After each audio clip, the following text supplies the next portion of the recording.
học tiếng Anh cùng Nguyên Classy. Những baby shark sẽ tăng siêu đáng yêu đang cùng nhau khám phá thế giới tiếng Anh qua những giờ học tràn ngập niềm vui. Không cần áp lực, không cần ép buộc, các bé học bằng cách chơi đến hát đến vận động vừa học vừa cười thật tươi.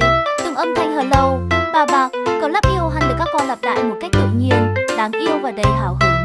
Bé Semi đến luôn là cô bé năng lượng của lớp. Semi vừa nghe nhạc là lắc lư theo nhịp, nhịp bibo theo từng câu hát. Bé Ruby đến nhẹ nhàng và tình cảm. Ruby thích nhất là được cô gọi tên bằng tiếng Anh. Bé mỉm cười em thẹn rồi giơ tay thật đáng yêu. Bé Messi đến nhanh nhẹn và hoạt bát khi cô nói gấp. Messi bật nhảy liên tục, cười giòn tan làm cả lớp thêm sôi động. Bé Lucky đến chăm chú và kiên nhẫn. Lucky thích hình tránh, chỉ tay vào hình và lặp lại từ em ân bôn theo cô. Qua mỗi hoạt động nhỏ, nghe nhạc đến hát theo, làm theo hiệu lệnh, nhận diện hình ảnh. Các bé đang dần hình thành phản xạ tiếng Anh một cách tự nhiên, phát triển trí tuệ và sự tự tin từ sớm. Phụ huynh có muốn con mình vừa chơi vui vừa giỏi tiếng Anh không? Hãy comment bên dưới để baby shark biết với nhé.